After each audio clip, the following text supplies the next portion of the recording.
Hello, my name is Alexis Conway, and today I will be discussing my environmental stressors experiment. What causes stress? Stress is a state of mental or emotional strain or tension caused from demanding circumstances.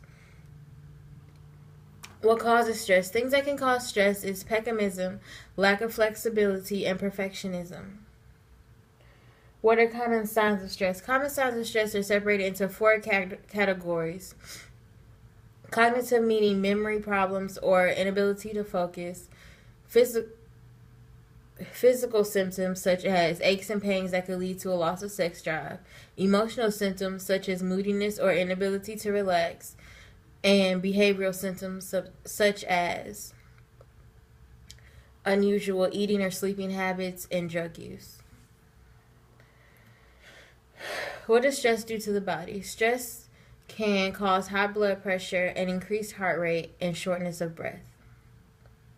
What is an environmental stressor? An environmental stressor is anything in the environment that can stress you out, such as light, noise, crowding, temperature, the pollution, and many more things. Why are environmental stresses important? Environmental stresses are important because these are things in your environment that can stress you out, and stress is not good for the body. What is the significance of noise in environmental stressors? Noise is significant in environmental stresses because the amount of noise a person hears can affect their ability to work. Purpose of this experiment. The purpose of this experiment is to see if noise affects stress levels in working professionals and in students. Materials and methods. For this study, I surveyed 20 people, 10 undergraduates, and 10 working professionals. I downloaded the following apps: Stress Free Checker and Decibel Meter Checker, to determine the stress of the participant and to determine the sound level in the room. How did the process happen?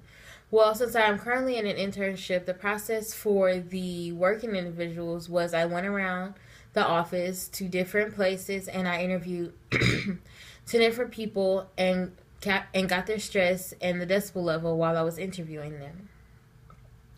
As it relates to the 10 students, I emailed and reached out to 10 students that are currently in summer school and who are in the need to study. And I emailed them the survey. I had them download the 2 apps, and then they sent me the data back.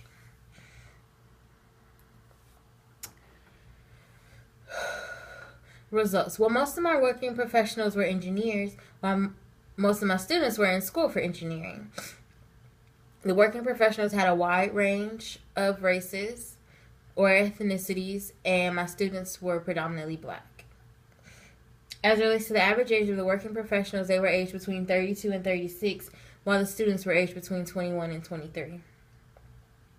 As it relates to illnesses, the working professionals did have some of the illnesses that were on the list, such as heart, substance abuse, back pain, and headaches, while the students didn't have any of the illnesses. Now, as it relates to the family history of illnesses, it was pretty even, where the students and the working professionals had people in their family who suffer from these diseases. Personal rank of stress. So on the survey, there was a question that asked for the participant to rate their level of stress from 1 to 10 at this moment. For the students, the average was 4.7, but for the professionals, the average was 6.3. Now, the present stress level is the stress level I calculated with the app. For working professionals, the stress level was 38, while for students, it was 35. Average decibel level. The average decibel level for the working professionals in their work environment was 55, while the average decibel level for the students in their study area was 59. Only 40% of the working professionals reported being distracted by noise, while 50% of the students reported being distracted by noise. Results. This right here shows the different coping mechanisms that each of the individuals could use to cope with stress. Most of the working professionals chose to listen to music, meditate, or read, while most of the students preferred to listen to music, sleep, or partake in drug use. This box right here shows whether the participants work well under stress. 4 out of the 6 working professionals work well under stress, while 6 out of 10 students work well under stress. This table right here shows how the participants feel about their coping mechanism and whether it works at relieving their stress. Most of the working professionals said that it works okay. Most of the students said that their coping mechanism personally works either okay or not at all. Discussion. What did this experiment show? This experiment showed that stress can relate to noise, but then it also depends on the person. Because if a person is used to working in a loud environment, then a loud noise won't bother them. But if a person is used to working in a quiet environment, loud noises will bother them and could stress them out. Illnesses versus stress. I think that a lot of the students did not report any illnesses because they have not developed yet, if they get them at all.